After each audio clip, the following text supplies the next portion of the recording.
So you all might have seen those videos screaming of the top of their lungs. एक बार open source में contribute कर दिया तो life chingalala.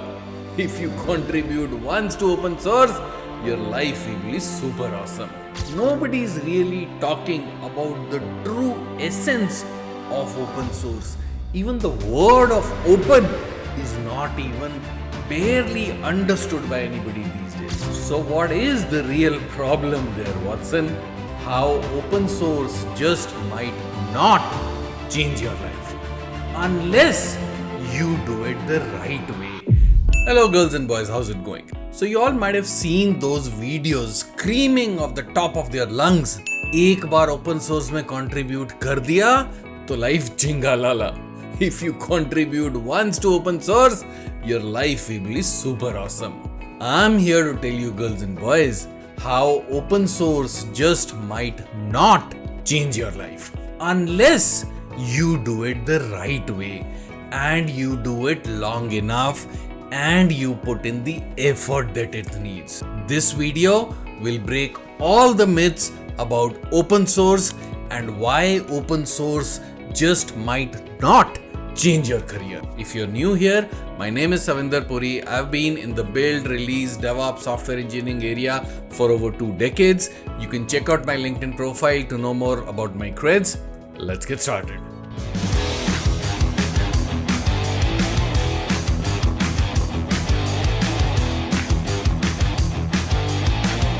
So why is there so much hype around open source? Well, that's because open source is pretty much everywhere around you. Let's talk about some basic examples of open source tools out there. Linux is open source, Kubernetes is open source, Python, React, Django, all of these are open source. Git, Ansible is open source. Your browsers like Mozilla Firefox is open source. Now, studies have stated that in 2024 alone, there were more than 1 billion contributions to open source public repos across more than 518 million projects. And in 2024 alone, Google has released more than 700 new open source projects. So you can imagine the size of open source. And by logical deduction, you can imagine the size of opportunity of open source. That is why all this halla gulla around open source. Now let me give you a story. Let's talk about the illusion of doing a career boost through open source. And I've seen this story play out so many times, week after week, month after month. So let's say Ram watches one of those videos of how you must contribute to open source to get this and that and everything around the sun. Ram gets excited about contributing to open source. Ram takes an open source project, goes about fixing it, and fixes a typo in a documentation, adds one line in the source code, takes a screenshot of it, and posts it on LinkedIn saying, "My first open source contribution." And people begin to celebrate him. People send him congratulations messages, well done. And Ram feels on top of the world. Couple of days later, Ram again starts 3 repositories and changes 4 lines of code across these repos. He posts again on LinkedIn. 7-8 comments on LinkedIn. Ram is excited again. Next week, Ram forks 5 more repos and adds 2 more lines of source code again. He again posts on LinkedIn, this time only 1 comment. And this journey continues for about 4 or 5 weeks. And by the time the 5th week has come, nobody's commenting on LinkedIn, nobody's saying Ram well done. It is getting lonely as heck. And then Ram makes another contribution, another 1 or 2 lines of code changed here and there, and his pull request gets rejected. Ram gets frustrated and says, F it. And that's the end of Ram's open source story.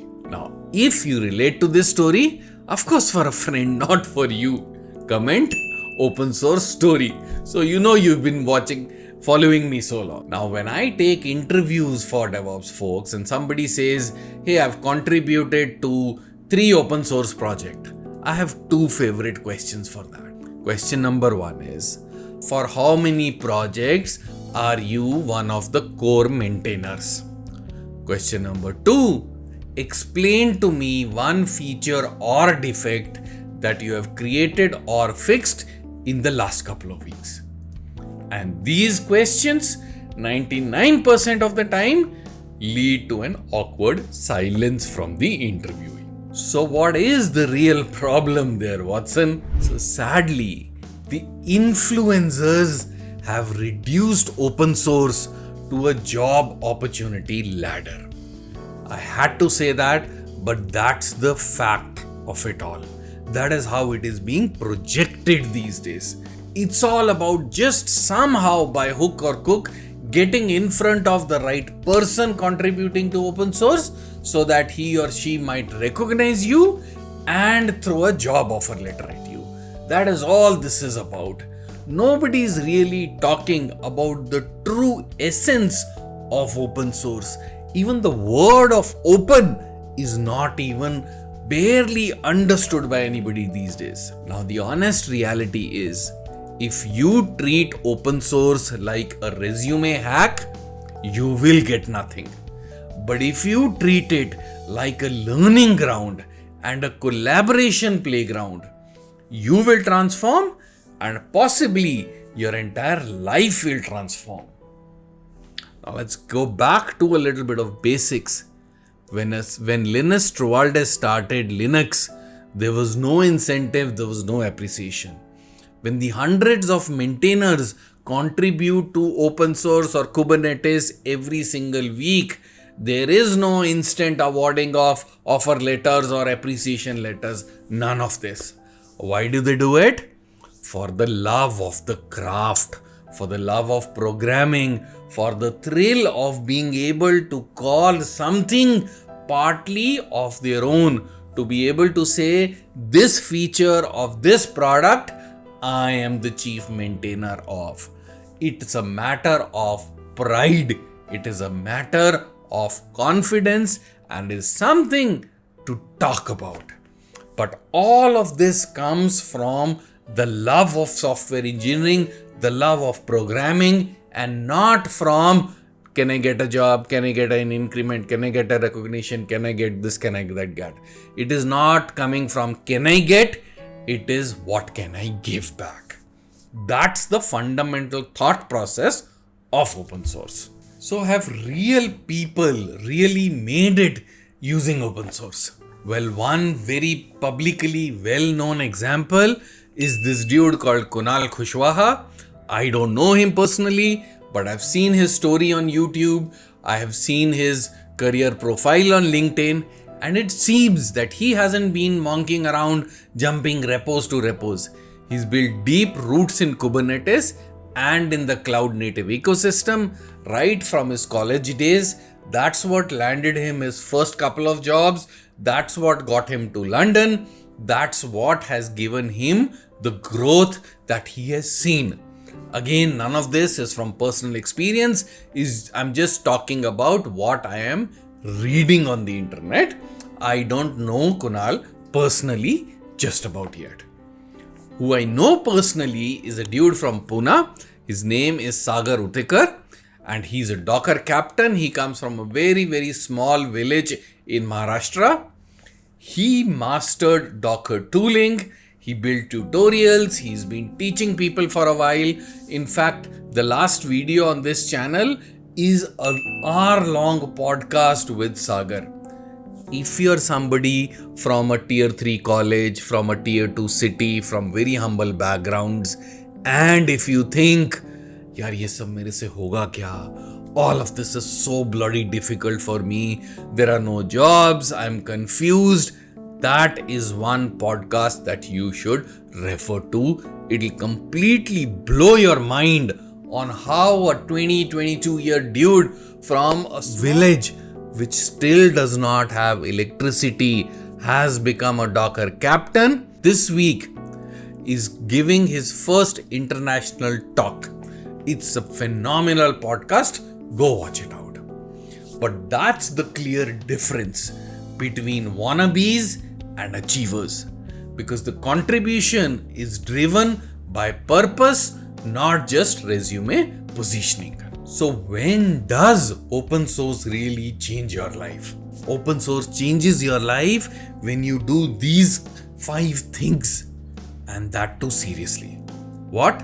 Number 1 is when you go deep but not wide, which means when you pick up 1 or 2 repositories and really become irreplaceable for those products, for those repos, and preferably pick the work that you do, pick one of those related repositories. For example, if you're in cloud, you can go to CNCF, find a repo that closely matches with what you use at your workplace. If you can contribute there, that'll be super awesome. That's number 1. Go deep and become irreplaceable in 1 or 2 projects. Number 2, how do you become irreplaceable? By solving real issues. By solving performance bottleneck, documentation gaps, CI/CD pipelines, basically things that are of value and things that maintainers like and they will notice you for. Number 3, engage with maintainers. Talk to them, attend their community calls, become active on Slack, respond to the requests here, help other people, be part of design discussions, all of those things. That's how you become relevant. Number 4, when you learn in public. What does that mean? As you start writing, as you start contributing to these repositories, start documenting your journey.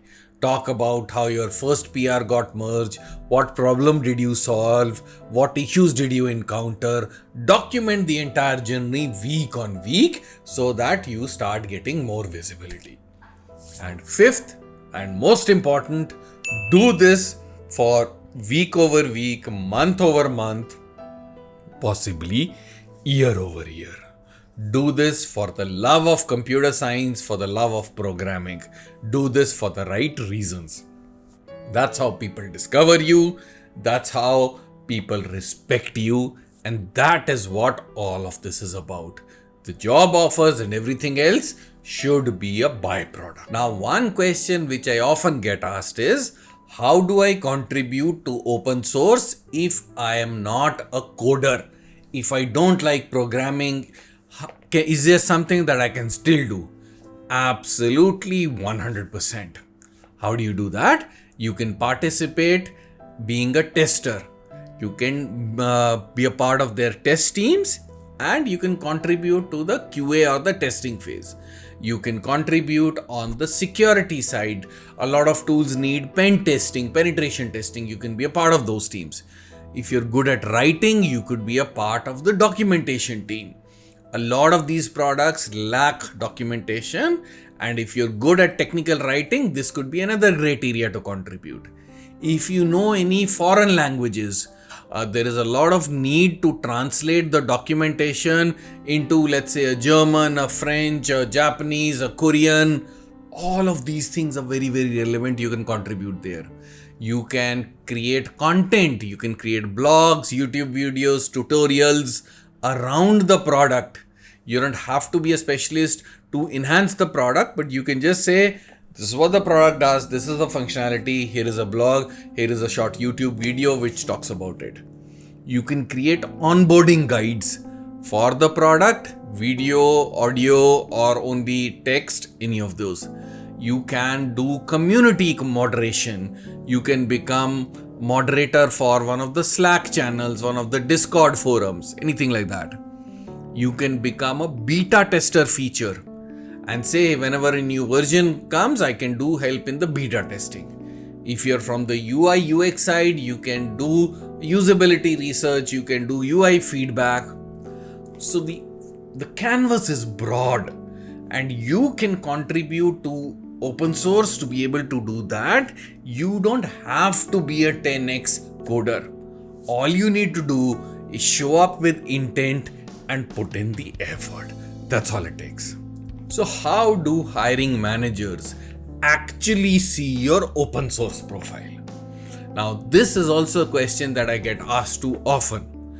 Now, the fact is, not everybody takes the time out to study your open source contribution. But if it's a good hiring manager, if it's a good recruiter, they should go and check just beyond your green ticks in your GitHub profile. That is not enough. What are the things they check? They check in those green ticks, what are you actually fixing? Is it just documentation, superficial, or are you fixing some critical functionality? They look at how many of your pull requests got rejected versus approved. They figure out your collaboration in discussions, the open forums that exist. They also look at how many maintainers are endorsing your works. So it takes a bit of effort to figure it out, but if it's a good hiring manager, he or she should make this effort to figure out your real open source contributions. Now let's talk about 5 opportunities that open source can unlock for you. Number 1, and the most important, is networking with elite engineers. Because when you're trying to solve problems, you discuss things with people who have a lot of knowledge, and that is where you pick up a lot of the intangibles. Number 2, of course, the career growth and job offers. Number 3, as you get recognized in the system, you might start getting conference gigs, get invited to conferences to talk. Number 4, paid freelancing and consulting projects. Now, of course, check with your organization about their policy, but small projects could come to you, but check that carefully for compliance before you start executing that. And number 5, which is the most important for me, is the global recognition and the personal branding. Now, I've given you 5 examples. Let's be honest, even if one of them work for you, isn't it all worth it? Do you know of any other way to achieve all of this? Of course, it takes months and years of effort sustained to be able to get to these levels. This shit ain't easy. Open source is not a get quick rich scheme. It most definitely is a get sure quick rich scheme, not in terms of money, in terms of respect, in terms of value contribution to the community. So finally, should you contribute to open source? If you ask me honestly, the answer is absolutely 100%. But do it for the right reasons, like I explained. Do it because you love the craft, not because you think that a recruiter or a hiring manager is watching you. Do it for the craft, not for the clout. Because the honest truth is, the moment you shift from what will I get to what can I create, what can I give, that is when open source will start contributing and start changing your life. Try it out. I'll put in the link to Sagar's podcast, and I'll see you in the next one. Cheers.